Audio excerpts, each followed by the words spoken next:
எல்லோருக்கும் வணக்கம். ஜனவரி 10 இன்னையோட ட்ரேடிங்ல என்னோட ஸ்ட்ராட்டஜில என்னென்ன ஸ்டாக்லாம் நான் செலக்ட் பண்ணியிருக்கேன், இதில் என்ன ப்ராஃபிட் லாஸ் வந்திருக்கு அப்படின்றத நம்ம ஒவ்வொன்றா இப்போ பார்க்கலாம். ஃபர்ஸ்ட் ஆப்ஷன் ட்ரேடிங் பற்றி பார்க்கலாம். ஏன்னா இதில் இன்னைக்கு மட்டும் பார்த்தீங்கன்னாக்கா ஒரு 60% வந்து ப்ராஃபிட் வந்திருக்கு. ஸோ எப்படி வந்திருக்கு, எந்த ரேஞ்சில் என்ட்ரா இருக்கேன், கால் ஆப்ஷன் என்ன ஸ்ட்ரைக் ப்ரைஸ், இல்லை புட் ஆப்ஷன் என்ன ஸ்ட்ரைக் ப்ரைஸ் அப்படின்றத பார்க்கலாம். பேங்க் நிஃப்டி ஆப்ஷனை பொறுத்த வரைக்கும் நேற்று சொன்ன விஷயம்தான்.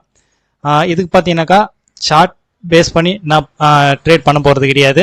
தென் இண்டிகேட்டர் கிடையாது, டெக்னிக்கல் எதுவுமே கிடையாது, ஒன்லி பேசிக் மட்டும்தான். இதுக்கு டைமிங் எதுவும் கிடையாது.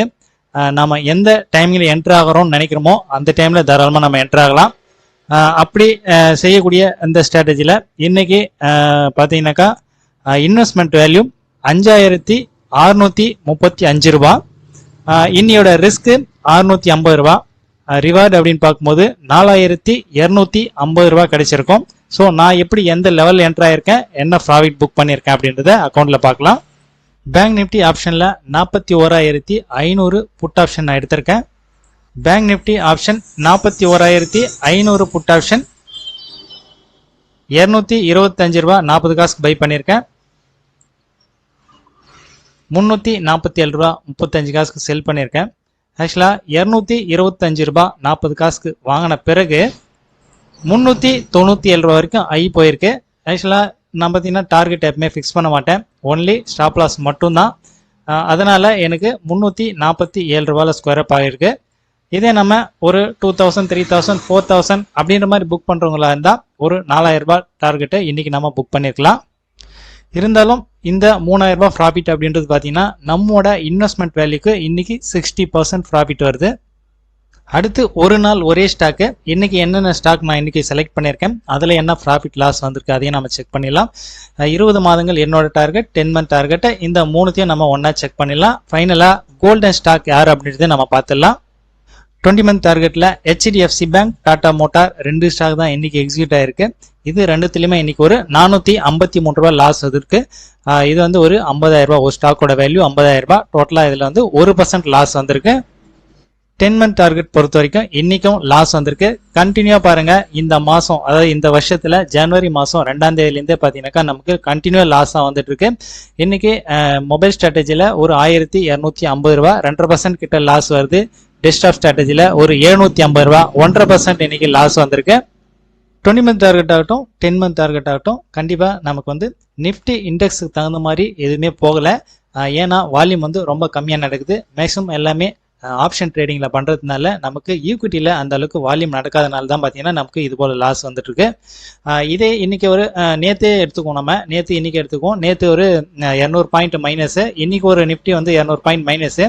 அதுக்கு முன்னாடிலாம் பார்த்தீங்கன்னாக்கா நமக்கு ஒரு 100 பாயிண்ட் ப்ளஸ் ஆர் மைனஸ் வந்ததுனாவே ஈக்விட்டியில் நான் இப்போ எடுக்கிற ஸ்ட்ராட்டஜியில் கிட்டத்தட்ட 10%க்கு நியரில் கண்டிப்பாக ப்ராஃபிட் இருக்கும். ஆனால் இப்போ அது போல் கிடையாது. கொஞ்ச நாளாக சொல்கிறத விட நமக்கு எப்போ அந்த மார்ஜின் வந்து கட் பண்ணலாங்களோ லிவரேஜ், ஸோ அதனாலே பார்த்தீங்கன்னாக்கா ஈக்விட்டிலாம் பார்த்தீங்கன்னா மூவ்மெண்ட்டு ரொம்ப கம்மியாக இருக்குது.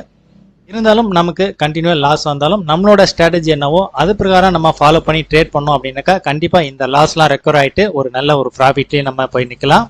10 மந்த் டார்கெட்டு மொபைல் ஸ்ட்ராட்டஜி ஆகட்டும், அதே போல் டெஸ்க்டாப் ஸ்ட்ராட்டஜி ஆகட்டும், லாஸ் இன்னைக்கு வந்திருந்தாலும் அதில் கோல்டன் ஸ்டாக் அப்படின்னு பார்த்தீங்கன்னாக்கா இன்னைக்கு கன்கார் இதுதான் பார்த்தீங்கன்னா இன்னையோட கோல்டன் ஸ்டாக். ஏன்னா அதோட ரிஸ்க் ரேஷியோ 0.07 பாருங்க, 1/4% கூட இல்லை, 1/4% கம்மி தான். அதே ரிவார்டுன்னும் போது 2.60%. அதனால தான் கன்கார் இதுதான் பார்த்தீங்கன்னாக்கா இன்னையோட கோல்டன் ஸ்டாக்ஸ். இதில் என்ன ப்ராஃபிட் லாஸ் வந்திருக்கு நம்ம செக் பண்ணிக்கலாம். Profit ratio risk 0.07, profit ratio பார்த்தீங்கன்னா 2.6% இருந்தாலும் இன்னைக்கு எவ்வளோ ப்ராஃபிட் புக் பண்ணியிருக்கேன் அப்படின்னு பார்த்தீங்கன்னா 868 ரூபா 50 காசு இதில் ப்ராஃபிட் புக் ஆயிருக்கு. இது 50,000 வேல்யூ.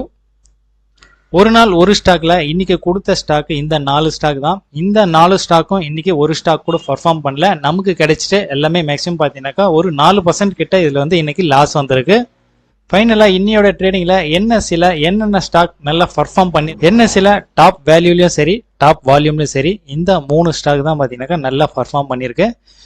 நமக்கு ஒரு நாள் ஒரே ஸ்டாக் ஆகட்டும், 10 மந்த் டார்கெட் ஆகட்டும், 20 மந்த் டார்கெட் ஆகட்டும், நமக்கு கண்டினியூவாக இதில் லாஸ் வந்தாலும் நமக்கு இந்த golden stock plus bank Nifty option இதில் பார்த்தீங்கன்னாக்கா ரெகுலராக ப்ராஃபிட் வந்திருக்கு. நமக்கு இது ஒரு 1 மந்த் கண்டினியூ வாட்ச் பண்ணலாம். இதில் நல்ல ஒரு ப்ராஃபிட் கண்டினியூ ஆகுது அப்படின்னா மேபி வேல்யூ இதை இன்க்ரீஸ் பண்ணிக்கணும் அப்படின்னாக்கா நம்ம வந்து பெரிய அளவில் ப்ராஃபிட் பண்ண முடியும். இன்னையோட ட்ரேடிங் பொறுத்த வரைக்கும் எல்லாம் நல்லபடியாக முடிஞ்சுது. நாளையோட மார்க்கெட்டில் ட்ரெண்ட் எப்படி இருக்க போகுது, அதில் என்ன மாதிரியான ஸ்டாக்லாம் நான் செலக்ட் பண்ண போகிறேன், அதோட ஸ்ட்ராட்டஜி எந்த அளவுக்கு ஒர்க் அவுட் ஆக போகுது அப்படின்றத நாளையோட வீடியோவில் பார்க்கலாம். பாய்.